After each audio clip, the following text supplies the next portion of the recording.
Welcome back mga Kalabtek, at sa video na ito ay nasa no power issue naman po tayo mga Kalabtek. So ang cellphone na ito mga Kalabtek is walang power or hindi mag-andar at hindi na rin siya mag-charge mga Kalabtek. So ipapakita ko sa inyo mga Kalabtek or ituturo ko sa inyo kung paano mag-treat ng cellphone or paano mag-repair ng cellphone na hindi mag-andar. Paano mag-troubleshoot ng cellphone na hindi mag-andar. So ang brand name ng cellphone na ito mga Kalabtik is Oben. Hindi siya mag-andar at hindi na rin mag-charge kung nakikita nyo. So kailangan lang natin itong buksan mga Kalabtik. Bubuksan lang natin ito para ma-check natin yung loob ng cellphone kung anong problema, kung bakit hindi mag-andar at hindi na rin mag-charge. So unang-una mga Kalabtik is tatanggalin natin yung kanyang SIM tray. Ilalabas natin yung kanyang SIM tray para safe yung cellphone sa pagbukas natin. Gagamit lang tayo ng karayom kung wala tayong pin na para talaga sa cellphone.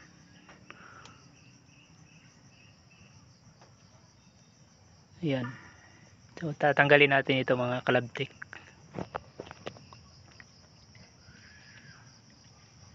So bubuksan natin ito mga Kalabtik dito sa kanyang back case or back cover. So ito yung pinaka-importante na rin pala mga Kalabtik sa cellphone, ay bago natin abrihan, dapat obserbahan muna natin kung saan ba talaga inaabrihan yung cellphone na gusto nating abrihan or gusto nating i-repair. Obserbahan natin kung saan ba talaga siya unang inaabrihan, sa harap ba o sa likod. So itong cellphone na ito mga Kalabtik is sa likod pa rin talaga siya inaabrihan or aabrihan. So tatanggalin lang natin itong kanyang back case, back cover.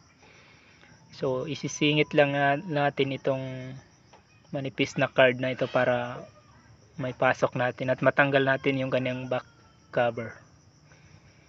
Yan. So kapag mahirapan kayong isingit itong card mga Kalabtik, gamitan nyo lang siya ng blower, yung mainit na hangin, para lumambot yung pandikit at madali yung may pasok itong card. Pwede na rin kayong gumamit ng baraha mga Kalabtik, kasi sa gilid lang naman talaga yung pandikit nito. Pero may mga ibang cellphone na rin mga guys na may pandikit na rin yung cover niya sa gitna, hindi lang sa gilid. Pero malalaman mo rin naman yan kasi pagpasok mo pa lang ng card, malalaman mo na kung may pandikit sa ilalim o sa gilid lang talaga may pandikit.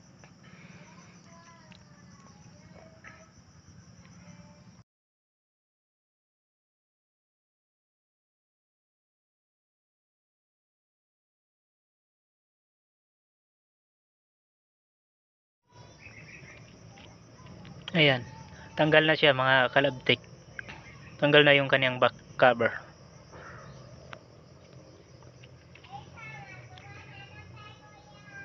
Okay, so ang sunod natin tatanggalin itong cover ng board mga Kalabtik, itong plastic cover niya.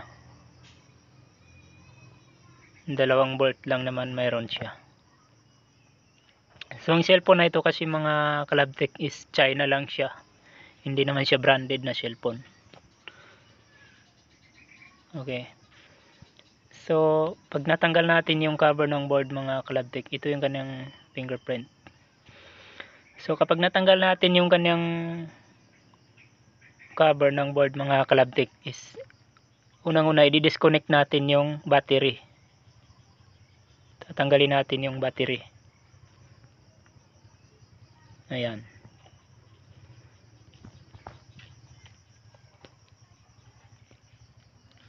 Then lalagyan natin yung terminal ng battery doon sa board. Lalagyan natin ng lead or kahit na anong wire na pwede nating ikabit. Then ang gagawin natin mga Kalabtik is unang-una i-charge natin at titestera natin kung may follow ba or may supply ba yung charger, kung bakit hindi mag-charge ang cellphone. So ganito mag-troubleshoot mga Kalabtik. Ayan. Okay, ibig sabihin may supply naman yung cellphone mga kalabtik. Kahit hindi siya nag-charge kanina, meron naman supply yung charging pin niya. So, ang next naman na gagawin natin mga kalabtik is paaandarin natin yung cellphone gamit yung check voltage regulator. So, ito na yung purpose natin sa voltage regulator na binili natin sa Lazada mga kalabtik.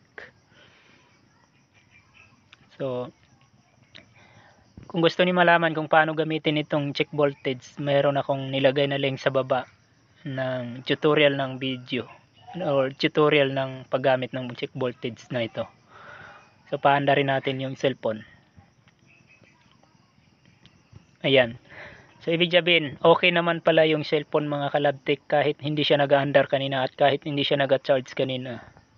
Okay naman yung cellphone. Nag-aandar naman pala siya.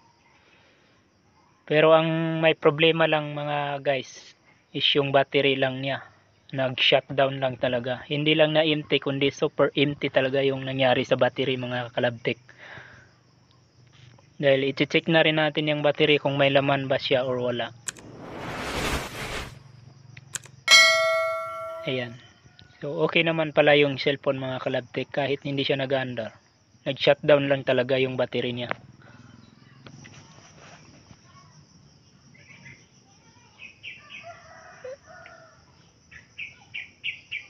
So dahil na prove na talaga natin na okay naman yung cellphone mga kalabtik at sa battery lang talaga siya may problema. Ang next step naman natin mga kalabtik is syakan lang natin yung battery or i-charge natin yung kanyang battery dito sa check voltage regulator na ito. Kasi itong check voltage regulator na ito pwede siyang mag-charge ng mga shutdown na battery. Ayan. Positive to positive and negative to negative. So, i-charge lang natin yung kanyang battery dito sa check voltage regulator mga kalabtik ng 5 to 10 minutes para mabuhay yung kanyang battery. I-revive lang natin yung kanyang battery kasi na-shutdown talaga. Kaya siya hindi mag-andar kanina at hindi na rin mag-charge. Okay, ayan. Pwede na nating tanggalin ito mga idol. Baka may laman na yung battery niya. So, i-connect natin yung battery para matestingan natin kung mag-charge na ba. So, tatanggalin natin yung wire na nilagay natin sa connector ng battery sa board.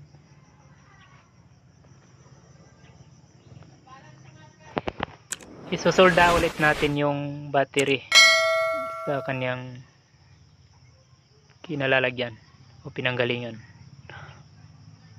Ayan. So, titestingan natin ngayon i-charge mga idol kung mag-charge na ba or hindi pa. Okay, ayan. So, mag-charge na siya ngayon mga kalabtik. Kasi nabuhay na yung kanyang battery na nasubrahan ng pagka-empty.